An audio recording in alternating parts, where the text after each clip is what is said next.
Welcome to the Friendly Meeples Lounge, the podcast all about board games, new and old, weird and fun, and our thoughts and feelings on their playability. I'm your host, Jen Florez. And I'm your host, Chris Ingold. Today we have a very special and awesome guest, a very good friend of mine, Miss Bonnie Boyd. Hi, Bonnie. Hi, thank you for inviting me. So we thought that today Bonnie would be the absolute perfect guest for us because Chris had a brilliant idea about some ways that we could discuss games and how we play them. So obviously we've been talking to all of you a lot about different games that we play and different styles of play, but we've never really dug that deep into it. Before we get too much into that, let's learn a little bit more about Bonnie, though. Bonnie, tell us a bit about yourself. How did you get into board games? Hi, so I've been gaming for maybe 20 years or longer. I grew up, like most of you, playing Monopoly and the generic games that you have around at home. It wasn't until I started going to anime conventions and meeting other geeks that play role-playing games that I became aware of the world of board games and what it has to offer.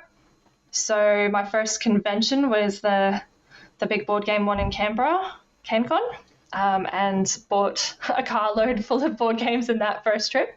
And my progress through the gaming world, I feel, has gone from intense Euro games. I loved Power Grid when I first got into it, and now I've progressed through the years to loving light games and party games.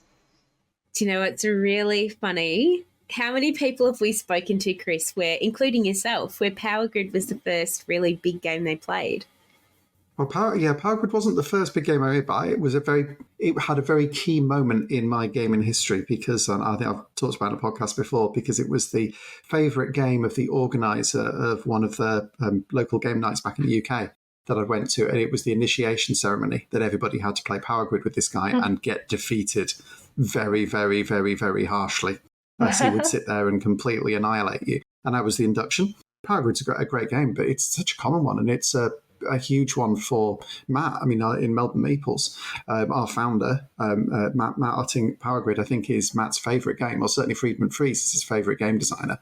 And he will bring a massive stack of green boxes. Because for those who don't know, Friedman Freeze puts all his games in a lurid kind of Frankenstein green type box. So he's got a massive collection of even some pretty obscure sort of Friedman Freeze games. But that's quite a journey. So what do you think informed the journey? Were there any kind of milestones along the way from Power Grid to those sort of more party games and stuff? Or is it just literally been, just don't have enough time to learn the rules, give me something easy? Learning the rules can sometimes be a factor, but I think there's some light games that still take time to learn. I think it was just my appreciation for what's involved. I think we're going to discuss this later, but the competitiveness, how much time I want to sit there investing in one game. Some longer games and more involved games are still just enjoyable because you don't know who's going to win until the end, and you still have a chance to maybe come back from that. But there's also those games where you make some wrong moves at the start and that kind of ruins the whole game for you, because I have been in those board games where you sit there for 2 hours waiting for everyone else to finish, essentially, because you know you've already lost. We've all been in that situation, that's for sure. Yeah, and we'll definitely be getting to that later in the podcast. So that, I think, is going to be part of the topic of that. But I'll just say for now, as a bit of a spoiler, I hear you. I really hear you on that one. So Bonnie, you may as well sort of go first. What's the last board game you've been playing? So I got Flamecraft, the new worker placement dragon game.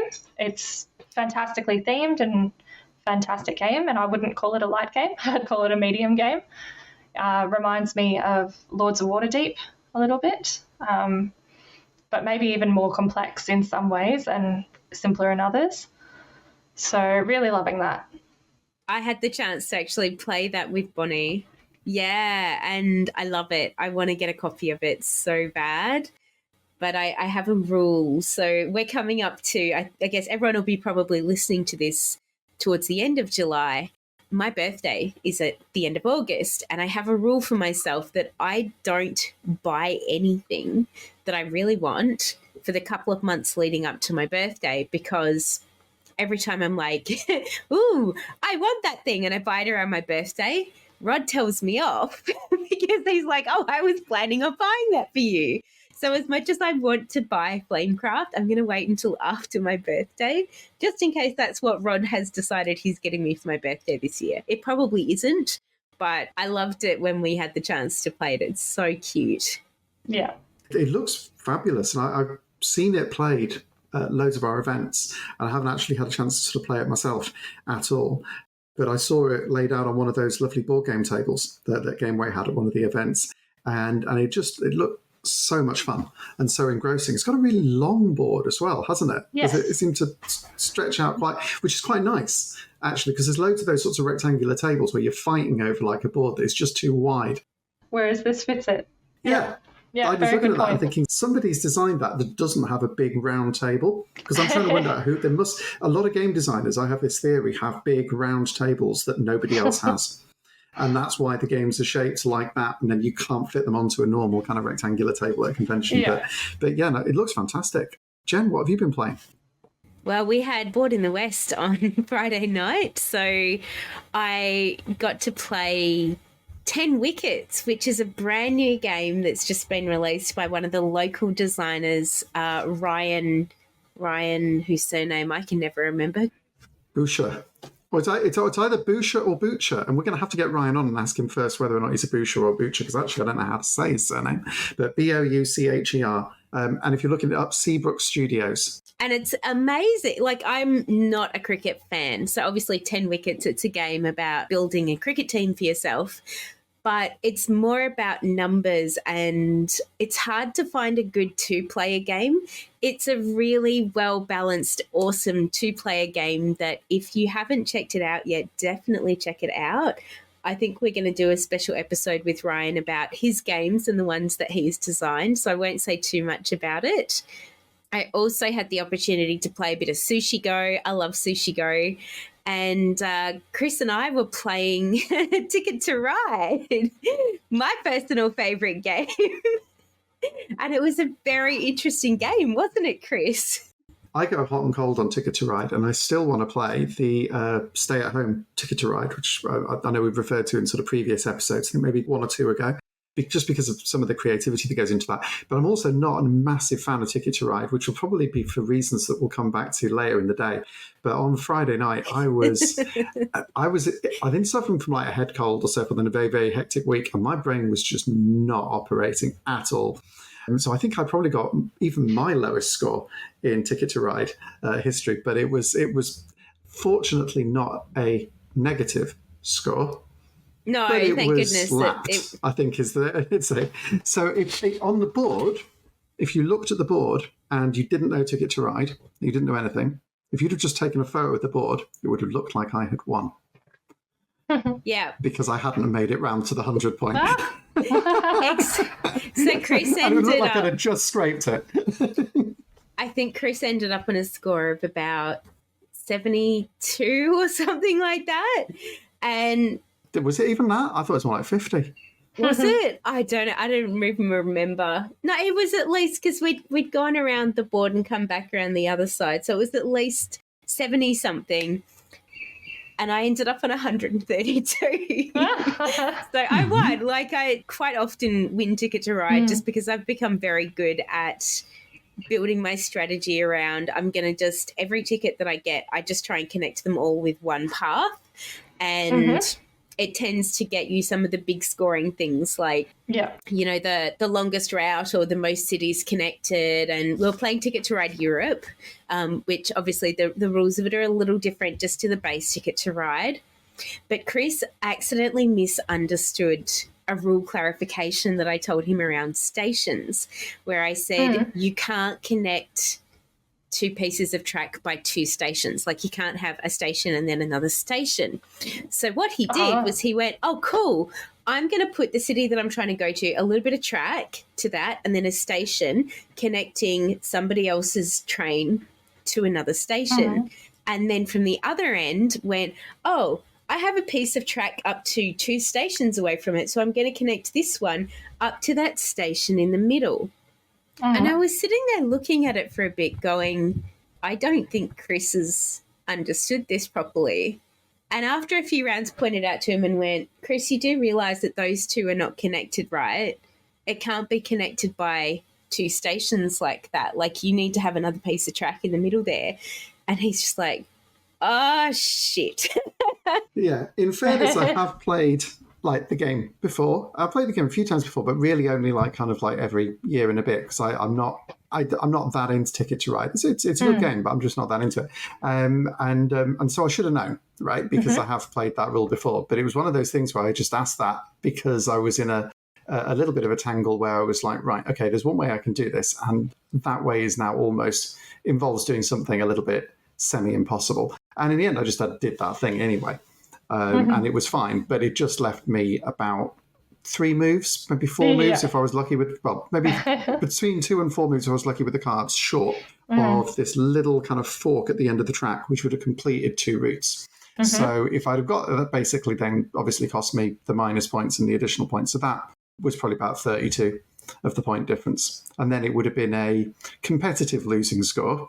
I'd still be last, but it would have been a competitive losing score rather than the ridiculous one. But it is what it is. But I had no brain at all that night. And it was one of those things I remember about the stations and the tunnels, in fact, in Ticket to Ride, that they are a little unintuitive as you're going at them. They're not complicated rules. But the first couple of times you're looking at it, there was something about how you visualize them that is a little bit messy on the board. And it's like with the tunnels, in particular, a couple of the colors, they're quite hard to see. That said, I'm not 100% sure I could think of a better way to design those rules are. And the rule definitely makes it better than the American version of Ticket to Ride or the original, because effectively with the original version of Ticket to Ride, you can get in exactly the situation that you were describing, Bonnie, where you look at it and go, right, I am now screwed, and there is nothing that I can do to deal with that screwage apart from sit here and wait for a little bit. So the stations give you a additional way around that. And the tunnels also stop people doing a land grab really, really, really quickly for certain bits of track and cutting everyone else off. They kind of make it a little bit of a dangerous thing to do. So good rules. But it is one of those things where it's just like, when I hadn't played for ages, I was just like, hold on, it's that. But the only other game, obviously I played the Ticket to Ride as well and Sushi Go, but I was playing last night Kabuto Sumo again with the very, very, very cool Total Mayhem expansion with Joe. Which introduces little wooden ladders, little wooden guitars and matchsticks and briefcases and all sorts of junk that you can end up chucking on your Kabuto Sumo table. So Kabuto Sumo, for anyone that doesn't know, is a dexterity game that is a bit like the old games that you would have played on an old school desk back in the 1980s, where you shove pennies around into each other, but on a little kind of like cardboard table that you have built up with a whole bunch of discs, and you're basically just trying to shove your opponent's Beetle sumo wrestler off the table. But what the expansion does is it'll throw in things like, right, you might have little nunchucks that you sprinkle over the top of it, and if you spill too many nunchucks, then you're going to lose first. Or there's a briefcase, and you knock the briefcase off, you also lose. Or if you put matchsticks on there, and if you get the matchstick in the middle, then you win. Or you could be a dung beetle, as I was, and you get your big lump of dung if you pay for it and can knock enough pieces off, then you can shove your dung lump on and use that to brute force your opponent's beetle off the table. Or you can put a coffin out and use the coffin to try and catch pieces, but if you don't catch anything, then you have to give some pieces to your opponent and stuff. So Kabuto Sumo is quite a lot of fun. I enjoyed that. I was playing In Too Deep earlier this week, and that's a very cool game, but quite a weird one, and a weird one in that it uses strange language for everything, so it takes a little bit of a while to go, hold on, and it's actually quite a simple game, but it just doesn't feel simple. But that was good. But I think that's probably everything I've been playing really since last weekend. And they're sort of phenomenal. In Too Deep was a really, really, really good game, actually. That's one I'll have to bring over to Board in the West at some point. But yeah, it's been not a heavy week at board gaming this week. So we should actually get to the game that we are going to be talking about this week. Chris, tell us all about the Lost Ruins of Arnak. So that gives us the title of the game we're talking about. We're talking about a game about adventuring in the jungle as intrepid archaeological researchers who come across mythical beasts on a journey to try and find out the secrets of the Lost Ruins of Arnak. You're trying to get forward to the temple in the distance in a beautiful, beautiful kind of a Central American style landscape, pushing through, using your resources, your agility, your guile to get to the destination and earn victory points, of course. Because Lost Ruins of Arnak is a Eurogame. It's a pure 100% Eurogame set in an Indiana Jones type universe of adventuring and daring do. And what you're doing throughout this game is you are effectively building up resources and so forth, placing workers, because it's half a worker placement game, and using your deck, because it's half a deck building game, in order to be able to advance through the jungle and advance along a research track. And the research track is basically about your expertise as you're journeying towards the temple. And as you advance through the jungle, gets you closer and closer to bigger rewards that give you greater levels of understanding. So the way Arnak works, and what is quite exciting about Arnak, or was a big thing when it came out, is that it's a worker placement game, but it hasn't got very many workers. It's tight. It only gives you 2, unless you're the captain in the expansion, in which case you get 3. But the captain's also got some like really unsettling extra fear that makes him more nervous, so he has to pay for his 3rd worker. It also gives you a deck building, but your deck is also really small, and it's a little bit tight. So you end up with this tiny little deck, and you've got to manage your tiny little deck very carefully because you're only going to get 5 rounds worth to use these things to do stuff. But because you've got worker placement with not many workers, and deck building and playing a hand with not much of a deck, when you add these 2 things together, you do get a decent turn because you're doing a little bit of both. So you go through the game, you play cards, you collect items and artifacts to build up your deck. You try and get fear cards out of your deck, because apart from walking, they don't let you do anything else.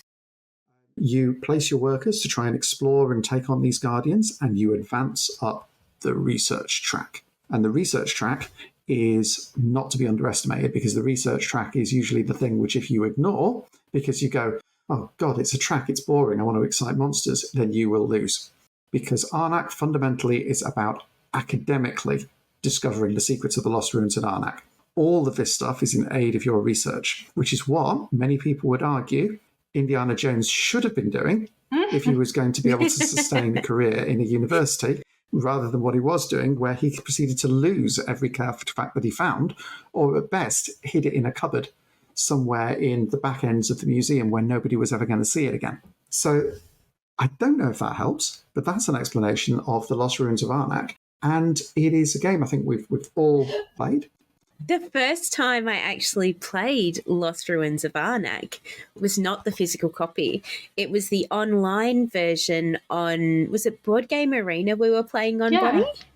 Yeah, so I didn't play a physical copy of Lost Ruins of Arnak, even though I had a copy, for probably 18 months after I actually got it, because I'm sure we've mentioned this before on the podcast, but during lockdown, we had a group of us that were consistently catching up probably every second Saturday night online to play board games, and Bonnie was a part of that, and we used to play the Lost Ruins of Arnak quite frequently. And I actually find it one of those games that's a lot easier to play online, where everything's already set up for you and it automatically tracks everything, whereas playing it in person, there's so many little moving bits and so many different things to set up that I actually find it a lot harder to keep a track of. Bonnie, obviously you played it online with Jen. Do you find the same thing? Absolutely. There's a lot of games like that that are just as good and enjoyable in person as they are online, but in terms of setup and perhaps management throughout the game, like I don't even own Potion Permit, but I've played it online so many times, but the setup is, it's a lot.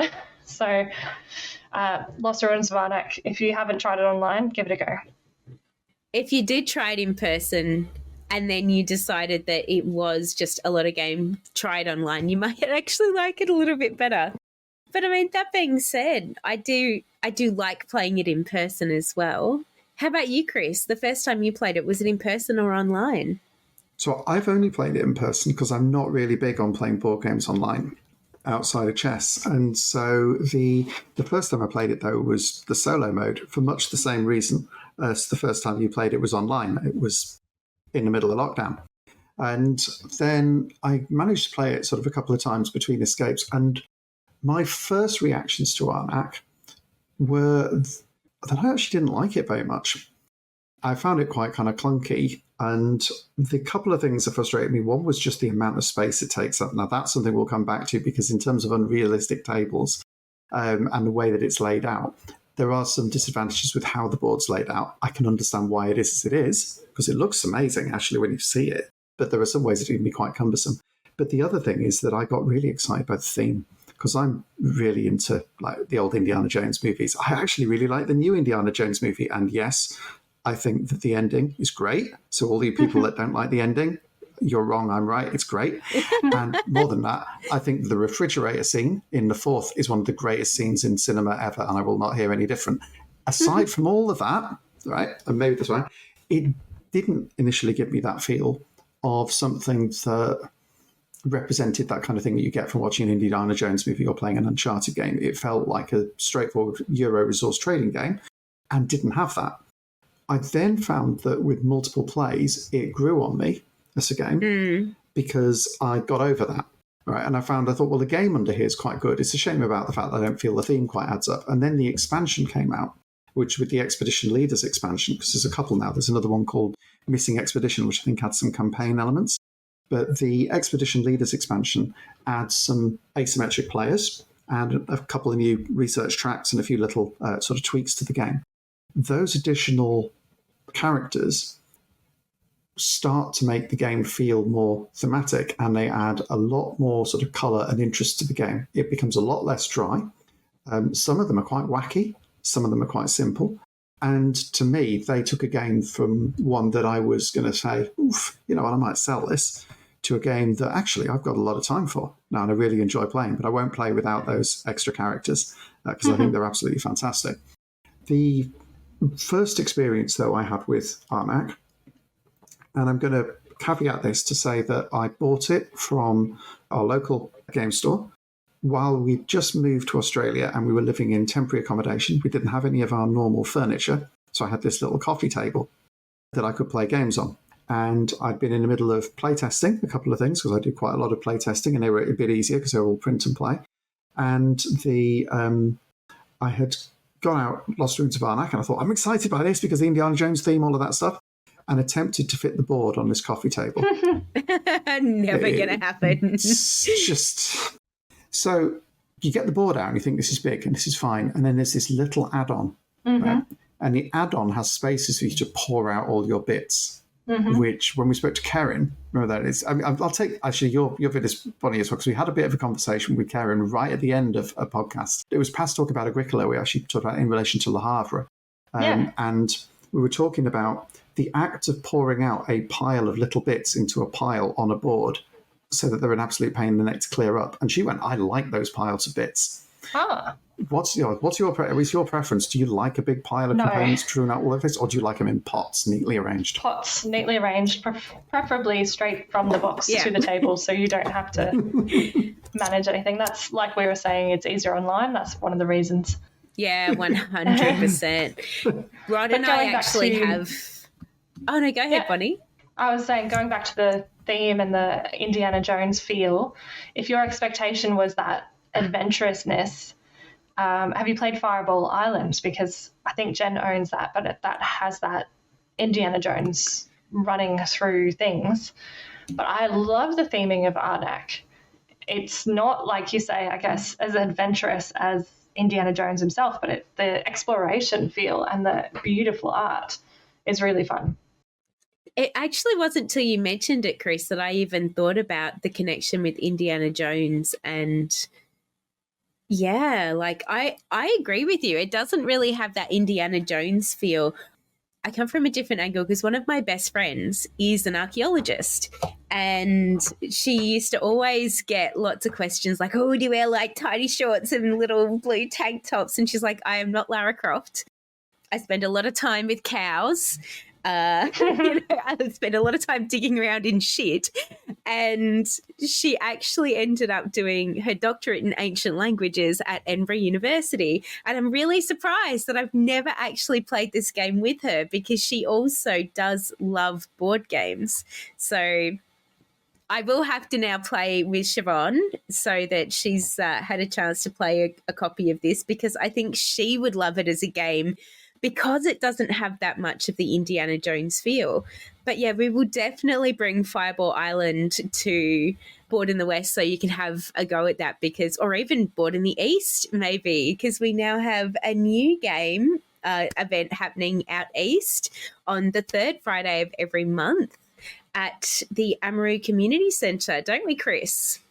We have, yeah. It'll be the first one will be on the 21st July. Timing wise, I'm trying to think where that will sit in terms of when we actually put this podcast live. So my guess is that we will have just had Board in the East, the Friday just been. But because obviously we're in this magical world where we're recording podcasts reasonably in advance, that's going to have just been. So you probably have to wait to the next podcast to hear how that's been. But Fireball Island, I would love to play. And that's because that's one of those restoration games. It's based on an old game that was around, kind of years ago when we were kids. But it's not one I played back in the day. And I've almost bought it a few times. And I saw it on your shelf, Jen. Actually, I would love to play that. I think the other game that has that Indiana Jones theme, which I haven't played, and you can't get a copy for love nor money. I did almost pay over the odds for one the other week, and then I thought, I'm not doing that. I'll wait and see if they reprint it. Is Fortune and Glory, which comes in this ridiculously long box, but that's a Flying Frog game. And Flying Frog Games are the one game company who are adamantly holding on to the idea that they're going to do roll and move games, old school kind of adventure games in that sense, and they're not ashamed of it. They even have their online conventions, and they're called something like Roll and Move 2023 and something like that, or Roll to Move, as they put it. They're fighting for old school ones, but Fortune and Glory is almost impossible to get now. And when it is around, it's not that expensive, so I keep waiting. But with Arnak, I found the exact opposite thematically, as I have of a whole load of other games. So quite often there's a game with a strong theme. And I don't know whether or not you sort of notice this yourselves, but I've found that when you play a game that's very thematic, and then you play that game again, and you play that game again, what can happen is after a while, the theme starts to dissolve because you start doing all these actions because it's like this is in the theme and it's in the spirit of it. Then after a while, you start calculating how you're going to win. And the theme disappears and it evaporates and you end up just playing a technical game. And then it's like, well, okay, I like the game. If the game's good enough, it'll stick around. But if it wasn't quite good enough and the theme was carrying it, that's when the game ends up staying on a shelf and not coming out. With Arnak, I found that I couldn't really see the theme at all to start with. But actually, as I started respecting it a bit more as a game, I found that seemed to come back because the cards themselves, rather than just looking at what icons they had on them, but as you started getting into the flow of it and thinking, right, I accept that this isn't the Indiana Jones game or whatever, I then start thinking, all right, cool, well, I've picked up the tent or the weird crossbow or the kind of one of the strange sort of artifacts and ideas, because they have got some really sort of creative things that are in there, and the design is great and the art is fantastic, and so it starts to come back, and that's almost like feels a little backwards. And there was another game I was playing where I felt that recently, and I can't remember what it was, where I felt that the theme seemed to grow as you got used to the game rather than the theme seemed to recede. If that keeps happening with Arnak, then that is actually going to give it quite a lot of staying power. I quite like that. That's great. I think because I played it online the first time and I wasn't touching sort of the little physical bits, the first time I did play it in person, and when I say I prefer to play it online rather than in person, I actually do still really enjoy playing it in person. But touching all the little bits and having all the little pieces that actually sort of look like, the little gem and the little arrowhead and the little scrolls and the compasses, I think for me that brings the theme a lot more into it, playing it in person, whereas I do find it is more sort of how can you race up the side of the board the fastest way possible online. And look, to be honest, that really speaks to my soul in terms of how can I win, which I guess before we get on to that part of our conversation, now for a word from our sponsors. The royal footman walked with purpose towards the door of the manor, his tricone hat perfectly poised atop the powdered silver wig, while a snug green velvet frock coat adorned his slim form. I heard the loud thump on the door, a smile curling my lips in anticipation as I looked around the morning room at my sisters. A small fire crackled in the marble fireplace, tea and scones spread across the ornate wooden side table as a pack of cards lay spread across the playing table in front of us. "What could this be?" proclaimed my sister. No royal wedding was anticipated, no heir to the throne. Moments later, we all rushed to the parlour door, crowding around, pressing our ears to the pale blue painted wood. "Good morning, sir," rang the voice of our butler Bromley. "How may I be of assistance?" "I come bearing an invitation for the ladies of the house, good sir," proclaimed the voice of the handsome footman. "The Queen wishes to invite all ladies of the realm to a day of frivolity at the palace. Tea and scones will be provided, along with a selection of delightful games arranged for all.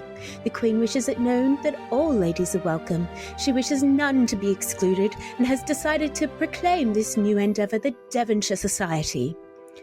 Light gasps of delight filled the room with joy, for while we all enjoyed our own company, we also basked in the idea of an excuse to meet some new ladies, and an opportunity to do so in the safety of feminine company is always welcome. Please join us for the return of our Ladies' Game Day, the Devonshire Society. All people who identify as femme are welcome. We'd love to see you at the Boyd Community Hub in South Bank. Please check our Facebook page for event times and details. The cost is $10 per head, which includes scones, jam and cream, and hot drinks. We look forward to seeing you all there. Please do contact us if you do have any questions.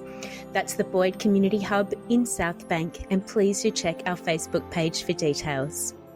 Welcome back. And I was just going to observe, some of the things about the components in Arnak is that they do feel really thematic. And I know that was part of that thing, saying how thematic is the game, how beautiful they are. But one of the things that I haven't done yet is to put some ink. I don't know if you've seen, a lot of people have taken those little tablets and they've just run some ink wash on them so that you can see them. And then they look absolutely fantastic. And I've seen that done a couple of times. And that might take, I think, all of about 15 minutes to do. So it's one of the things which actually, when I got the box out before this podcast to have a look at the game again and have a look at it, I thought, right, I'm going to commit to, before I put the game back in the box, doing that. But it was one of the most ridiculously blinged out sort of Etsy sets of components I've seen have been for this game. It's the second most. The first most blingy, ridiculous component I've seen is for my father's work, but I'm sure there's worse. But is the little compasses. Has anyone seen the little compasses that you can get? No. For Lost Ruins of Arnak, which actually have little swivelly compass dials in them. No way. Every single one. And quite a lot of them, because this isn't something where there's only like 2 or 3 of them in the game. It's like kind of just a pile of resources. Yes, so you can get blinged out compass resources for this game. They're plastic, but they've got like just a little twirly thing in the middle, and whether or not it's magnetized, I don't know. If they were actual real little compasses, that would be so freaking cool. I guess one of the other things is about how accessible this game is and how sort of well designed it is. And there's 2 different ways we can play that. I think one is the typical way in terms of how accessible it is to different types of gamers. And I think we could come to that first. The next one, I think, comes back to what particularly heinous crime is done in terms of how accessible is it for your table. So I guess on first angle, Jen, Bonnie, how do you feel, or how playable do you feel that Lost Ruins of Arnak is for sort of like a wide variety of sort of gamers? Is it easy to understand, easy to see? Is the board well designed? It's a fantastic game for gamers. I would not use this as a starting game for my non-gaming co-workers and friends, because if I'm going to teach them that many different mechanics and elements like deck building and worker placement, I'd rather do a game that just does that, just does worker placement. They understand, they grok how that works, and then bring them to Lost Ruins.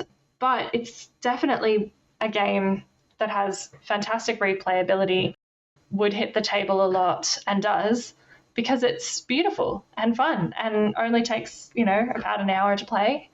It's a really good one. I think in terms of playability, I definitely say it's an intermediate level game. Like it's not really, I'd call something like Twilight Imperium or Terraforming Mars a very advanced level game, because there's a lot of moving parts and you really have to know the game well before you can actually really get in and, if you're particularly wanting to just win the game, those kind of games are very advanced. I'd say this one, probably after a couple of turns, you really get the idea of what's going on and still have the opportunity at that point that you're not going to be far enough behind that even playing this game for the first time, you could potentially win it. So it does have a lot of little moving parts. It does have a lot of different ways that you can play it, but that also means it has a lot of ways you can win it. So I think there is a very, very good player guide for this game, which goes through and talks about lots of different things that you can do on your turn, what effects everything has. The rulebook does have a very good explanation guide for every single card. Every single card in the game is very well written so that you really understand what effect it actually has. I think my one little complaint about the game is that, and I think this comes back to playing it online versus playing it in person, there are some of the rules online that I don't think have been quite properly programmed in, and have on a couple of occasions when we have played screwed me over big time because I've gone to play cards in a certain way and gone, here is exactly how this card is meant to be played, and have played that move in person, but then online it didn't translate properly, or it went, you can't do that, and then just moved on to the next player and essentially skipped my turn. That annoys the shit out of me. But in terms of if you are somebody who is neurodiverse, somebody who has color blindness problems, even somebody with tactile problems, I actually think the parts are all fairly well defined as being very different items. They're all quite easy to move and grab. I would say it's a very well designed and very playable game, but definitely one to take slow with any people who are neurodiverse, that's for sure, because they may need a few extra minutes just to kind of grasp. There's so many options. Yeah, because there are so many options. It's definitely not a linear game, not by any means. It's one you really have to be very good at abstract thinking to do well at this game. What about yourself, Chris? I'd agree that it's fantastically designed. And the player aid, just to sort of back that up even further, the expansion has a separate player aid for each of the different leaders, all the different expedition leaders as well. And those are very good and very, very clear. So it's really, really, really easy to work out what it is that you have as the options that are available to you. It takes a little while to work out what everything does, but then that's also part of the fun of the game, because that's part of puzzling out, learning how to play the game as you go. It's a game that can be a little punishing if a new player plays it with a more experienced player. Not that it's one where you get easily annihilated or that you can make a really, really big mistake in your very first turn, but in terms of understanding just how many cards should you be trying to get into your deck. That is a bigger question with this game, because if you go for, sod it, I'm not going to really bother building my deck out at all and put nothing in it, then you'll find yourself strangled as you go towards the end of it. If you invest too much and you put too much into there, then you'll find that there's things that you can't afford to do and that actually you've not made progress the other way. So those can sometimes leave you in a position where you can get halfway through the game and go, oh, crap, I've made a right mess of this, haven't I? So there is a bit of that. But I find it a fantastically designed game. There is only one major flaw with it, and this comes back to the old table thing, and that the shape of the game, board is huge. In this big, long rectangle. It's an absolutely massive board. And partly to deal with that, the bottom of the board, which shows kind of the ocean, which then gives way to the land, which gives way to the sky, as you see, as you go up towards the board. In the ocean, there are spaces marked out for you to put your components. And there are spaces marked out for you to put the tiles for the guardians and the exploration sites that you're going to use. And you can flip it over and get rid of those spaces. You can chuck those wherever you like. Now, this board is separate, which is a really good thing, because it means you can put it somewhere more convenient on the table and therefore not have to have it where it is. However, also printed on the board is the starting spaces for your research track. Yes. Now, you don't have to put them on there. You could just put them under the board and shift the whole thing, but you can't hide them. And if you've got even the slightest bit of gamery OCD, the fact that you've got this board out somewhere that isn't on the bottom of the board, and then you're shoving stuff underneath there, just makes you go, ah! Right? I have to say, I've never noticed this. So I don't know. It depends. Do you always place the blue bit of the board at the bottom of the board, or do you sometimes put it out to the side? When was the last time we actually played it in person? Probably at a convention. In which case we have enough space then to put it at the bottom of the board. Yeah, because you'll go then sideways, so that the thing lies sideways in the middle of the table, so no one's looking at it upwards. Yeah. Well, the only other time I think we've played the game has been on my table, which we all know is enormous. Huge. So Huge. I don't think I've ever had a problem even fitting fully expanded Everdell on my table. So that's literally the only... Yeah, like I don't like that if somebody did have a smaller table, it would be very hard for you to place the board the way that it's designed. But it is also, I agree, it's good that you can sort of move it around. Definitely a very good game though to play at conventions. So you'll find most gaming groups will have a copy of this because it was so popular when it came out a few years ago. So if you don't have a copy yourself and you do want to try it, get along to your nearest board gaming group, get along to your nearest convention, whichever one is the next coming up for you. And then I'm sure you'll be able to find a copy and give it a go. And it's well and truly worth it. And probably find yourself some people who have played it before if it is your first time trying Arnak, and some people who are nice enough to teach you and not use the opportunity just to win the game themselves is probably my advice, because it definitely lends itself to a game where you probably want to play it. Like I said before, you could play it and within a couple of turns probably grasp enough that you could probably still do fairly well during a game. For myself, I know it's one of those games that I had to play it a couple of times before I really got the rhythm of what you need to do, because there's all sorts of little moving components in it, like the little assistants. If you happen to grab an assistant that say... God, what do the assistants even do? They've got so many different things. An assistant that gives you an extra card, but then you grab cards to build your deck, which contradict what your assistant does. Like I know the big things that really helped me in getting quite good at playing Lost Ruins of Arnak was getting my assistant as quickly as possible and then buying cards that complemented that assistant and not bloating the deck out too much. So...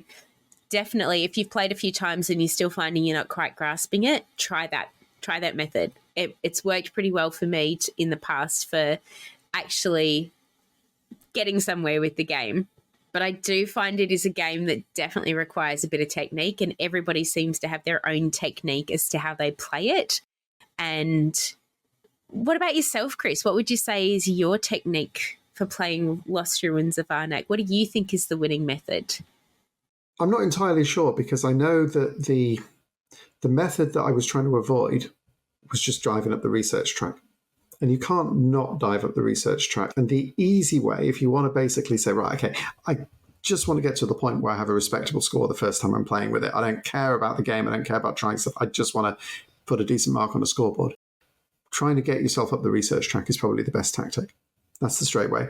It's probably not the only way. And again, the thematic ties to it, uncovering the monsters, the guardians, the sites, the exploration bit. The way my head works is that the moment I see that, I want to do that bit instead. Yeah. So my way of playing it is always focused on the exploration and then trying to get cards. And actually, I've learned over time to try and pull more cards than I was before and not try and explore quite so fast so far. But that exploration side, the tile revealing bit, is the bit which I would always veer towards. And so my aim is to try and basically do as well as I can, emphasizing on the exploration rather than the research, but you have to do enough of both. Something that's cool in the expansion is that both of the alternate research tracks in the expansion allow you to get one of those temple tiles, those high-scoring tiles at the top, a little bit earlier than the end of the track. So they actually make it possible when you've got that last turn, if you like, you can't really do anything more. You just need points, right? You don't want any resources because you can't use them. You just need points. And if you're at the top of the research track, you can just go, give me points. But if you're not at the top of the research track, then you're like, oh crap, I need another 2 turns to get points, and I've only got 1 left. Give me points. So that opportunity to be able to translate something into just some pure points without having to be quite at the end of it, that also I feel makes a bit of a difference because it balances out those options for how you handle that. There's also some cool stuff on the additional research tracks where there's like a monster that you can find halfway up the research track as well. So, or like a secret item that you can reveal halfway up the research track. Again, trying to make that part of the game, because it's quite important, feel that little bit more thematic. But one very last question before we get onto topic, and it's as Jen or Bonnie, have either of you played Dune Imperium? No. No. Because when Lost Ruins of Arnak came out, obviously we've been discussing it, and it is a worker placement game with not many workers and a deck building game where you're encouraged not to build that big a deck. At the same time, Dune Imperium came out, which is a deck building game where you're encouraged not to build too big a deck that's also got a worker placement element with not many workers. And probably that way around in terms of the emphasis of it. And they got really heavily compared. And you got, Dune Imperium versus Lost Ruins of Arnak. And I dived out and got Lost Ruins of Arnak. So I'm like, well, I don't like Dune, as in the books. I was never keen on those books as a kid. I read a bit of the first one. I didn't like it. So I thought, I don't like Dune. I'll get Lost Ruins of Arnak. I then later played Dune Imperium, which I think is a phenomenal game, but they feel really different. And that's something that we'll have to discuss on another game, because they... Dune Imperium, and it really, really is a phenomenal game. What caused me to go out and buy it was that I noticed who designed it, and it's the designer of Clank.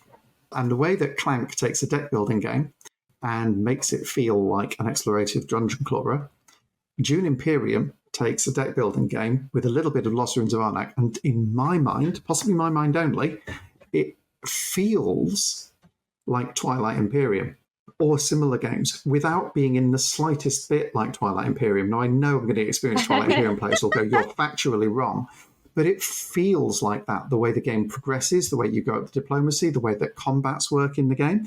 It's got that kind of epic feel, and yet it feels a bit like Clank, because it's got his same kind of clanky rhythm in it. So at the time when these two games came out, they were really heavily compared. They feel really different, but they've got very similar mechanics. So if you're looking at Lost Ruins of Arnak and you haven't played that, or you haven't played Dune Imperium, and you're going, either you might be put off by the theme of Lost Ruins of Arnak, or you're kind of thinking, oh, I like the idea of it.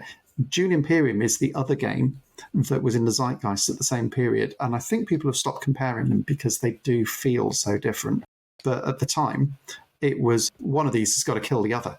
You'd like look at your YouTube reviews and everything like that, and they'd say, well, there's no point in buying both of these games. Which one are you going to pick? And there was a big fight going on between two of them, and they're both now established classics. So that's quite impressive for two games that were released slap bang in the middle of a pandemic. Nice. So with a steer into our topic, let's just rewind a little bit back into this podcast, because Jen, you were talking about all the things that you were doing in Lost Ruins of Arnak in order to progress it, and all the strategies you were trying to work out while you were trying to win. How intensely did you want to win? How intensely does winning matter to you as a gamer? I love to win. I love to win so much. And this is definitely one of the reasons that we invited Bonnie to join us today, as I sort of alluded to at the start of our chat. Chris brought up a really awesome idea for us to talk about, which is competitive players versus non-competitive players. And I think we've all very well established that I am most definitely a very competitive board game player. And I absolutely love to win, and I absolutely love to learn the rules, so I know exactly how I can do everything I need to do to get the highest score possible, and have quite a bit of fun grumping about, oh my God, you stole my piece, and that kind of thing. And I hope all of my friends know me well enough by now to know I'm not actually really that upset. But it definitely, it for me definitely adds a lot to the game to like really be quite competitive and get in there and win everything. As opposed to the opposite. Bonnie. Yeah. Whereas I played for the journey, I do love to win, but I don't care if I don't. I enjoy everyone's experience of it. And sometimes, very often, if I'm playing with a newbie, I will intentionally lose so that they can hopefully enjoy it more. So yeah, different opposite ends of the spectrum. Arnak, I feel Arnak is not as player involved. You're not affecting each other as much as in some other games. I'm not directly going out to steal, at least when I play, I'm not going out to steal your spot on the map to try and stop you doing something. I usually, at least how I play, is to zone out what everyone else is doing because I'm so involved in everything that I'm trying to achieve. And I am just an opportunistic player. I don't focus on trying one particular strategy. Generally, I want to just gather as many resources, a variety of resources as I can, so that when someone maybe goes to a location and they don't beat the beast that they're trying to beat, then when they leave, I can get in and beat it without it costing me as much to get there. Or, oh, it just so happens I have the right resources to go up the research track right now, so I'll do it this turn. It just fits, and less people were doing it. Like different styles. What about yourself, Chris? I'm probably a little bit between you, but I'm probably closer to Bonnie. For me, the journey's everything. And it partly comes from being often the person around the table teaching a game. Because in my life I've bought too many board games. It's quite common that I'm the person that knows how to play something, or has played it, or has brought a copy of it. So I'll often be doing that and teaching sort of newer players. So the same thing applies that Bonnie just said, which is that I won't want to be playing particularly outright competitively, but I have to admit the journey is often more interesting. And that's still competitive because you're still trying to get as many points as you can, but you're often trying to work out how to do that within the context of the game. I don't mind games that are fiercely competitive player to player when they're party games or when they're kind of really short, sharp games that, go over in sort of 15, 20 minutes. But often on a board game, I'm looking for something where there's always options and there's different directions. And you can say, well, okay, I'm going to take a strategy. I might carve out a different space, but every possible approach could win. And it might come out and you'll find out at the end how that goes. And so I don't get fired up by, right, I can see that Bob's doing really, really, really well there. He's close to it. If I can just undermine Bob, if I can block him, then Bob will get stuck. Bob will get stuck behind that thing. I can whistle past Bob onto the victory point track. I can lap him and he'll be sat there hiding in the corner because I know that Bob's the person I've got to compete against. Because sometimes that's the other thing, isn't it? Do you know? It's very important to know, or if you can, know the players that you're playing with, because I have sat in games where there were opportunities to be that mean, I guess you could say, mean to the other players, and you're focused more on stopping them. And in a table of 4 players, we've all been affronted by that one player that was playing aggressively. They weren't, in our opinion, playing the game. They were just playing to stop us from playing.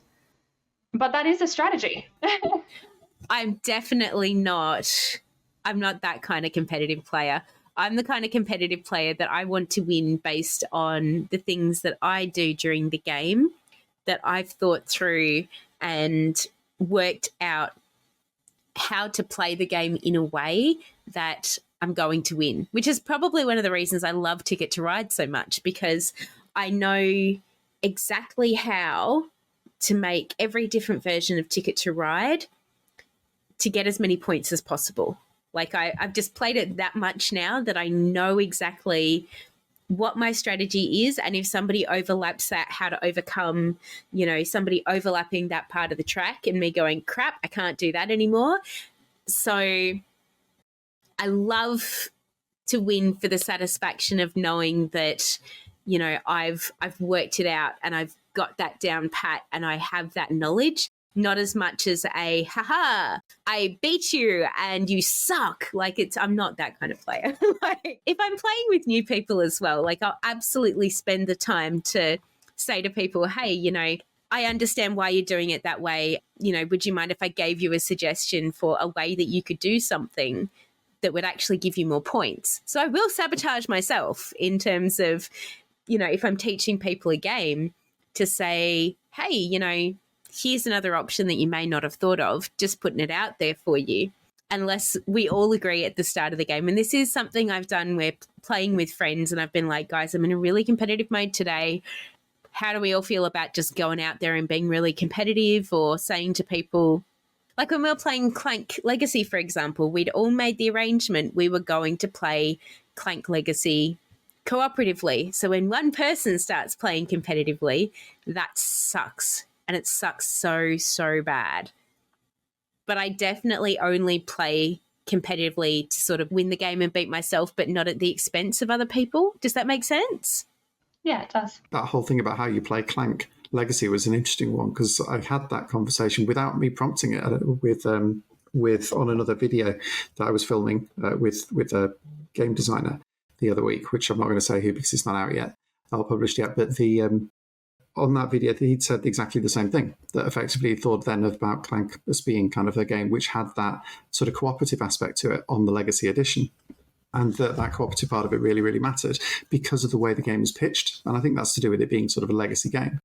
But one of the things which I guess I find about some of those games is that, like, Ticket to Ride is by design, is a game with quite a competitive streak to it. It's a game where you can actively go and put in quite a lot of screwage. But you won't necessarily see that when people have played it once, twice, 3 or 4 times. It comes up as people get a little bit better at it, because then they know what to do. Because you don't know where everyone's going. After a while, if people have learned what the big ticket routes are, they know what the big ticket routes are. So after a while, if they can work out where everyone's going to, they could explicitly try and screw them over because they know exactly what tickets are available. Look at other classic games that are old school, like Carcassonne. Carcassonne is 100% a game in which you can really screw people over, but you have to know how to do it. The first few times you play it, you wouldn't learn that. And there's loads of those old school Euros which have lasted, and perhaps have lasted into tournaments and sort of competition play a little bit, and that's more with something like Carcassonne maybe than with Ticket to Ride. But but you get those old games. Do you think that competitiveness, the fact that they can get cutthroat, has in any way meant that they've lasted longer and become kind of evergreen games? Or is it just literally that everyone's rediscovering, and there's a continuous set of people discovering that initial experience, which is simple and fun and easy to get into? What are your thoughts, Bonnie? I don't know that I own a game that has been played that many times to count. Unfortunately, we don't, or maybe it's a good thing, we play different games. And it takes a long time, a lot of playing, also regular playing, because if you haven't played a game for a year, you've forgotten how to play, you're almost starting out again. That's never been my experience, just because we've never played a game that many times, the same one. Bonnie, do you think that actually makes it impossible to be the competitive gamer? Because I have exactly the same thing. That was so many games, you just don't ever play one of them that many times. But you think that's it, you can't. I think I've done what you've done, in that I've joined tables at conventions or at game nights where other people do that. They play this one game and this is what they always play. So, like Karen, if you sit down and play a game with her and it's going to be Agricola, then she's probably going to win. But you accept that going into it. So I've had that experience at other people's tables. It's never likely to happen at mine. I definitely think that for me, Ticket to Ride is probably one of my favourite games, because it's a really great game to bring people into games that are a little bit different. So if you meet someone that says, oh, I love board games, I've played Monopoly and Yahtzee and chess, and you're like, okay, let me show you a proper board game, and Ticket to Ride I very much use as an introductory game for people, because there's really only 3 things that you can do. You can either place trains, buy tickets, or buy trains, and because it's got those really easy components in terms of, yes, it's different to your standard toy shop games, it's a really good way of showing people a different style that is very, very fun, where it doesn't have to be super competitive, but it can be if you want to. That being said, it is definitely a game that I would never, ever, ever play on a competition level, ever. I know there are tournaments all over the world for people playing Ticket to Ride, and I know a majority of people that go to those tournaments to play Ticket to Ride, their main strategy is to block other people, and it's not how I like to play at all. So Definitely, as much as I'm a very competitive player and I love to win, I hate to win at the expense of screwing other people over. I just won't do it. I won't do it at all. If I have to win by screwing somebody else over, I don't take that as a win. I take that as you didn't strategize properly yourself. But I agree with Chris that there's a place for that in party games. I do love to do that in party games, but it's a totally different scenario. Yes. Because one of my favourite party games is a game called Galapagos, which I often says is like the simplest rules of any semi-cooperative game in the world, because fundamentally it's like you just choose whether you're going to go and salvage wreckage from the yacht, you're going to go out and get some food, you're going to go out and build a raft because you're all trying to get off this desert island. But the actual game is effectively when you can't get everyone fed at the end of each day before the hurricane arrives, you've all got to decide who's going to get eaten. And or who gets voted off to not be there. I'll have to try this. They may have snuck off and basically like got some cards from the wreck which may have like a gun hidden in there, and so they say, I've got a gun, if you try and eat me I can shoot you, and then it'd be like, well, do we believe them? Because you'll have votes to try and see who gets in there, and if you vote the wrong person then you're going to be out.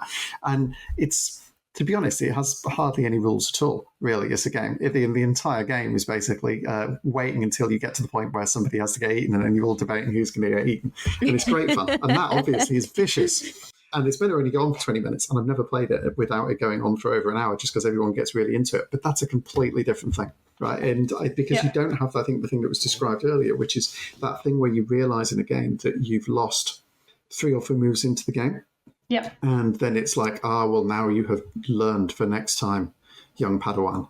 You will grow wiser and stronger through being defeated and defeated repeatedly. It's the kind of the influence of, it's not really the influence of the games like sort of Dark Souls video games and stuff like that, which have taken over video games. And that's a nightmare for like an old fart like me.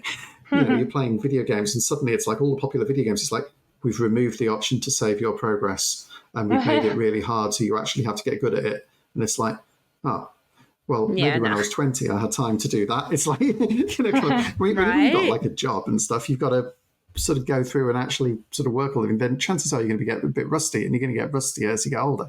So that sort of thing where it's a bit masochistic, I didn't like. And there's I was playing Barrage about a year ago because I got introduced to Barrage, and I kind of begrudgingly went, you know what, I've not played it, I'll try it. And respectfully, I can see that it's a great game. In Barrage, I think it took about 4 turns to realise that I couldn't come close to winning in this 3.5-hour game. And about halfway through, I thought, well, at least I can build this one thing. Spent ages building this one thing, and then somebody else put something in the middle of it, blocking it, and the entire thing became completely pointless. Yeah. And then I've wasted even that. And it's like you're looking at this and going, I can see that there is a massive amount of like skill in this game. I can see that it's, that it's very well designed, and that kind of take-thatiness does fit the theme of the game, the art of the game. It's entirely in keeping with it. I don't ever want to play it again now. It's like, it was like, no, that wasn't actually fun. It was educational, right, and great to have played it because it means that I can reflect on it, but not your style. No, not at all. There's a particular school of designers, often from Italy, and I don't know if it's an Italian thing, because even like smaller games, like Citadels. Citadels. Which is right. Now, Citadels is more like a party game, right? But that's an Italian designed party game. And it's the same thing. The emphasis in Citadels is basically screwing other people over. That's what the whole game's about. So there's almost like an Italian school that has spread from games like that into like the bigger sort of broader games by some of the more famous sort of Italian Euro designers, which really do go into that kind of get it right or bleh. Do all of that being said, I actually think one of my favourite party games is Say Anything, which is completely cooperative. Like it's entirely based around knowing the people that you're playing with or hoping that you can guess what other people that you're playing with are going to write as a clue so that you don't overlap as much as possible so that you can all give as many clues as possible. And that's like 100% cooperative. But even then, I've seen people play Say Anything in a way that was like, no, I don't want that player to be able to guess, so I'm going to write something that's really obvious, which hopefully everybody else will write as well. So I think no matter what kind of game you're playing, you're always going to come across some players who are just in it because they get some kind of adrenaline rush from winning at the expense of others. And I guess the lesson in that is sort of, if that's how you're playing, maybe look at how many people play with you again. You know, like how many times There's do a place you? for it. It just depends There on is the a players. place. Play with similar minded. Yeah. Play with other players who are also after that competition, because obviously if you get really good at a game, you've got a favourite game, and you do get, then actually you can get to the point where you need to play with players that are also that good at the game in order for the game to still be a challenge and interesting. And that's fine if you get really, really interested in something. If you then play different games in different environments. But have you ever had, I almost think this is worse, when you have somebody who's relentlessly competitive in a co-op game and you're playing in a group, because they're the person who goes, why did you do that? Oh, you stupid little... If you should have done this, and this, look, we're going to get eaten by the goblin now, and it'll be all your... Oh, Christ, look, we can't do that. Look, you need to do something to alleviate that. You need to... They might as well be playing on their own. That person is like even worse because they're sitting in a corner getting agitated that we're going to lose. And my son, bless him, was a little bit like this when we were first playing Pandemic because he'd get really into it. But I mean, when you've got like a sort of 9-year-old, 8-year-old kid or whatever it is, because it was years ago when we first playing Pandemic, that's fine, right? Kind of just getting into the theme, you're pumped out. But that can be exhausting. I've not had it often, but there's been a couple of times playing a co-op game where that person's there and it's just like kind of going, it's a game. Yes. It is just a game. We've had that. I bought a game for Rod that he was super, super excited to play. I'm not going to give too much detail because I don't want to sort of throw anyone under the bus. But the very first time we played it, we weren't very careful about the people that we picked to play it with. And one of the people kept on saying the whole way through the game, and we'd never played with them before, but they kept on saying the whole way through the game, why did you do that? But you could have done this. Oh, you must be the traitor or something like that. And it made a game that was meant to take an hour and a half take up to 6 hours because every single thing that every person did got questioned. And I swore I would never, ever play board games with that person ever again. And I have never played board games with them ever again just because it was such a bad experience. And I don't mind if it's, if it's a 9-year-old kid going, but why would you do that? Cool, no problem. But when it's a grown adult and the whole MO is just, I'm going to call you out and just make everybody, make everything take twice as long because I've got to prove that, I know who the traders are like that just pisses me off. One of my favourite rules in a game, and I'm not sure I've ever seen it used. I don't know if it ever gets used. Most people don't even know it's there. But it's the principle of it is in Scythe. And I don't know if you've ever noticed, but in Scythe, there is a rule that says that if you catch another player trying to work out how close somebody else is to winning and how many points they're likely to make at the end of the game, then collectively they can be docked and fined in game currency and have to pay the other players like just a token coin or what it is for doing so. And I'm sure most people just see it and ignore it and think of it as a joke, and hopefully that doesn't actually happen. But there's a principle behind that because the whole point is to focus on the journey. And Scythe is a race game. You're racing to get your first 6 stars, and the new Scythe Expedition is a completely different game, but that's still a race game. You're racing to get 4 stars. And then you'll work out how many points you get. And in fact, Viticulture, like Jamie Stegmaier's game before that, is really a race game as well at heart. But the process as you're going through that is that you shouldn't be able to see exactly when someone's going to cross the line. It shouldn't be obvious if you're really dramatically losing. And that's one of those key things that the Eurogame designers really put a lot into, isn't it? It's that they want to have enough mechanisms that there's loads of routes to victory, but also that if you're not going to win, or in fact, if you're going to come like quite badly behind, at least you'll only really know that at the end, right? You get to enjoy the journey and try to do what you're doing the whole way through. So everybody gets a good experience throughout the whole game. I think if a game has been designed very well or it's a very tightly designed game, that in almost all the games of Arnak that I've played, the difference in points has not been that great a difference. Like if there's absolutely 10, 20 point, I don't even think we've had a 20 point difference. Like it's very tight and close. So that's another reason you can't really guess who's going to win, because it comes down to that final scoring. And that's, I think, one of the strategies to designing a game where you can't tell is there's a combination of in-game points and a combination of end-game points. I actually think that's one of the reasons I quite like Ticket to Ride as well, because there are so many hidden components, like, because you don't tell people what tickets you've got, and you could just be randomly building anywhere to sort of mess everybody else up and not telling everybody that you're doing that. There are definitely a lot of ways in which anybody could be winning with Ticket to Ride, and it's not right until the end of the game that you really go, oh, okay, that person's won. Once you've actually gone through and revealed what all your tickets are, how many did you actually finish. So I think that's another component I like of that. But I agree with you. I think Arnak is very well designed because there are so many things like, did you buy cards that have a point value? When you've defeated the monsters, did you actually keep your totem or did you spend your totem for extra resources? There are so many different little strategies that can get you extra points with Arnak. It's such a well-designed game. It really is. It's very, very tightly designed. You can kind of see that they know the maths anyway of it. That's right. If it had one thing that I might change, and I might try this in a home brew game sometime, is to give myself an extra round or two. Every game I've played, I've gone, no, why are we at the end already?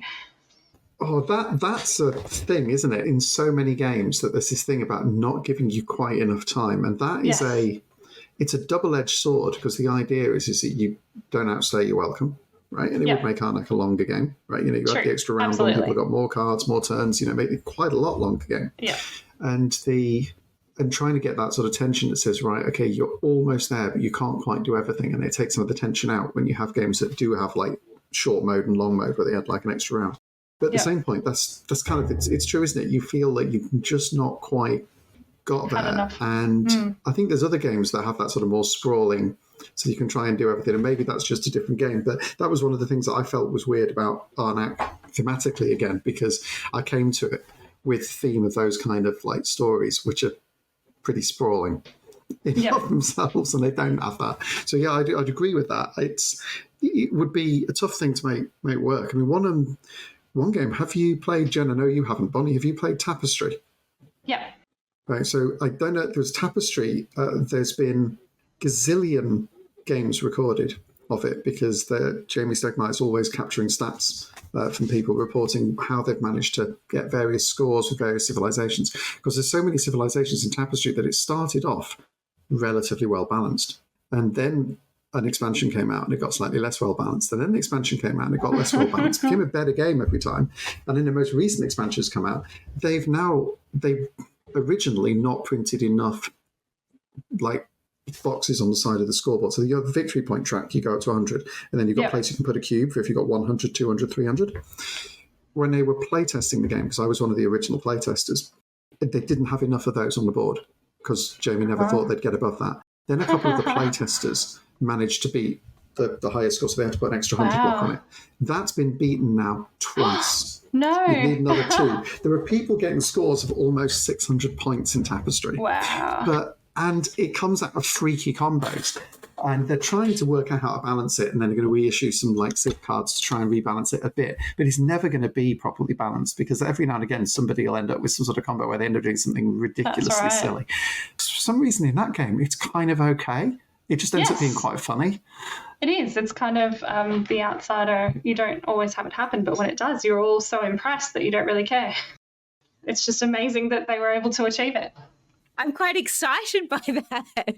Definitely a game I'd love to try. Because so, what we're talking about being disappointed with Arnak because it didn't feel like Indiana Jones.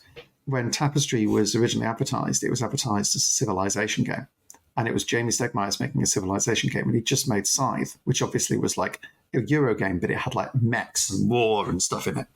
So there was a whole part of the board game market that really wanted a meaty civilization game, i.e., like a sort of 4X conquer the world type game, which Tapestry isn't that game. It just isn't that game at all. They were pissed off to start with. They had exactly that thing where it was just like, this is not a civilization game.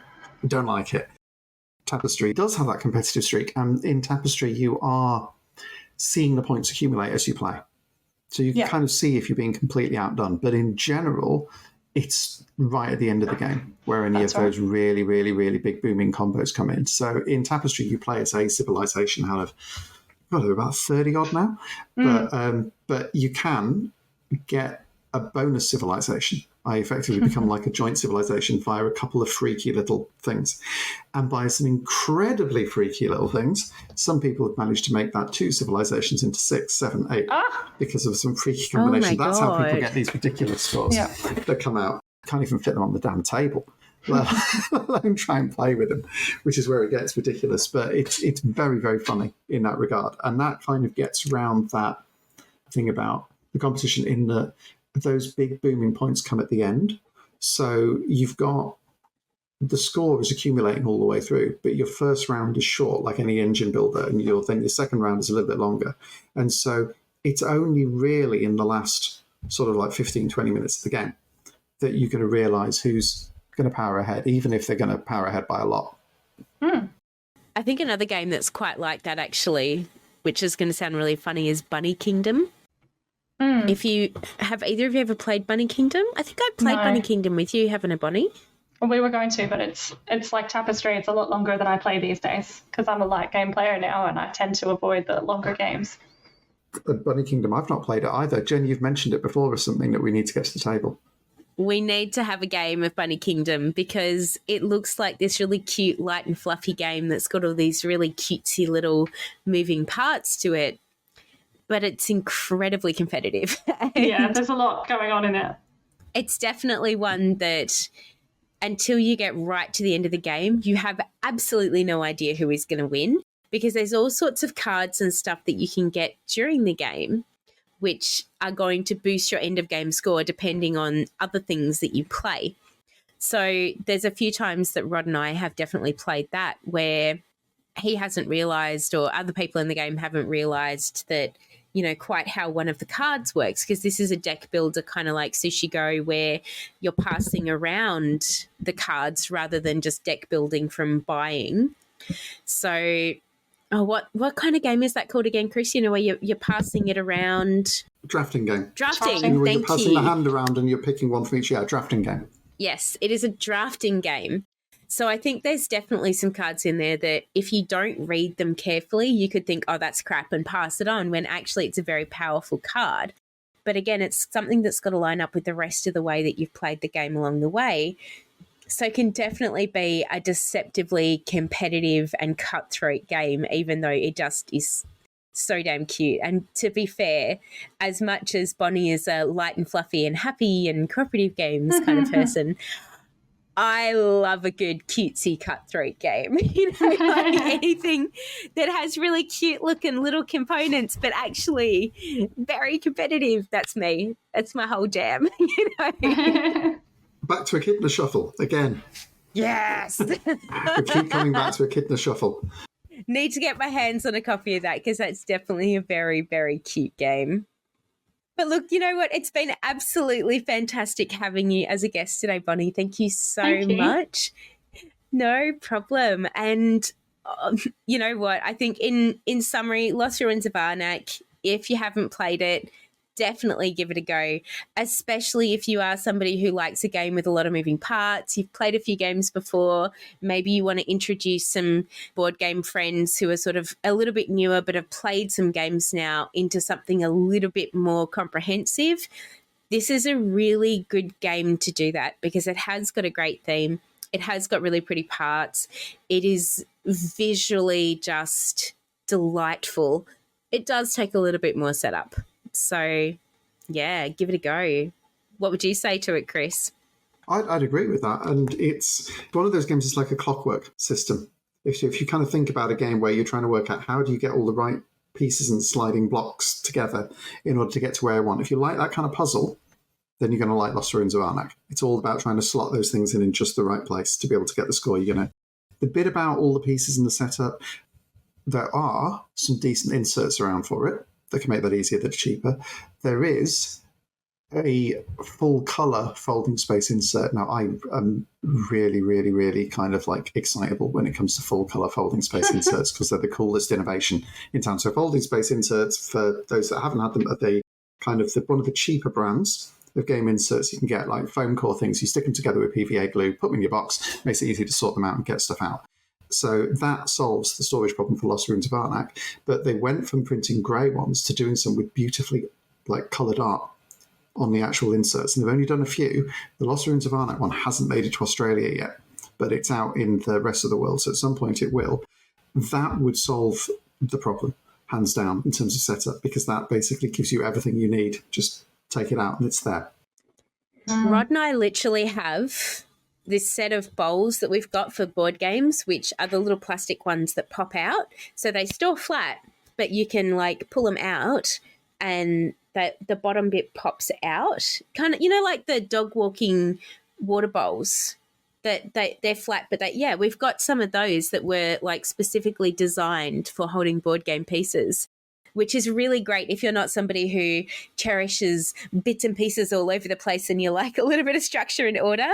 Definitely find some of those. I'll try and put a link to what I'm talking about in the podcast description so that you can see these particular bowls. And they're great for so many different games because there's 5 of them, and quite often that's, there's between sort of 3 to 5 components in a lot of games where you need to have, a bowl to put things in, and they're quite big. So they're not so big that they're going to take up heaps of space on the table, but big enough to hold quite a few components.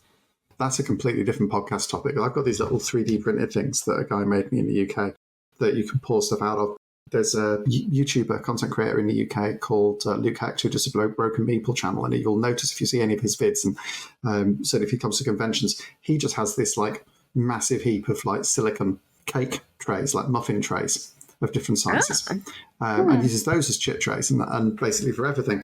And they're quite good because although they're it's just another pot you put stuff in, because they're squidgy, you can put them into a pouring shape. Because the real thing when you've got a bowl that you put something in is when you've got your little plastic bag and you've got the thing that you put the bits in, and you try and pour the pieces from the thing you put the bits in back into the plastic bag. And they either go into the plastic bag or they bounce off the table and go everywhere else. And you're there in a crowded convention, crawling between people's legs, saying, it's all right, it's all right, it's all right, just don't mind me, trying to collect all your bits. So that pouring thing is quite good. But your bowls are quite easy to pour out of as well, aren't they, Jen? I seem to remember. Yeah, they really are. They've got a hard plastic rim around the top, which keeps them in shape, but they're very easy to sort of get in there and get the bits out and just pour them back in, that's for sure. So that's a completely different topic, which is the ridiculous, absurd things that people have. So the amount of different fishing tackle boxes, little plastic pill boxes, which you can order on Amazon. And there's one particular collection that I really like, and I know I put Melissa on our committee onto those as well. And they're great, but they come in multiple different sizes. And unfortunately, when you get the pack, you have to get more of the tiny, tiny size that fits about 4 tablets than anything else. And occasionally I find games that use them all. But what you really want is more of the slightly bigger ones. But there's some brilliant, brilliant, brilliant ideas out there. But just beware, it becomes an Aladdin's cave. And after a while, you're spending hours swapping pots from one game to another to get the right one and not actually playing them. So be careful. That can be a game in itself. Now, I think Arnak is it's a game that I didn't enjoy the first time I played it because I found it almost too dry and technical, and it lacks a bit of that fluidity. That's cut through a little bit, so I've started to explore the system, and with the expansion, because the expansion content is quite playful. And I think that's the thing which I found when I first played it, is that some of the game was a little bit like, this does this, this does this, this does this, this is what it technically does. It is like a machine, right? It didn't feel playful. The expansion makes it feel playful somehow. Just, it's still mechanical, it's something, right? It's really, really good. And that is the one thing that I would recommend if that's what you're after. So if you like a good mechanically solid game, good chance you've already played Arnak in that case, but it's definitely one we'd recommend. But if you are looking for a little bit more theme in it, the first thing is try and play someone else's copy first to check whether you like it, but see whether you can find someone who's got the expansion and dive in straight away to those asymmetric characters, because they do add more flavour to the game. And that makes a big difference. I think we'll have to play with the expansion. Yeah. Because I haven't played with it. Even though I've got the expansion, I haven't played with it. Well, thank you, everybody, for joining us today. It has been absolutely awesome, like I said, having you with us, Bonnie. You can check out everything to do with Melbourne Meeples on our Facebook page, which if you just go to Facebook and search Melbourne Meeples, you find us. We've got a website, we've got an Instagram. Like normal, we'll have all the links below in the podcast information, and we hope you all have a fantastic couple of weeks playing some new board games. Bye for now.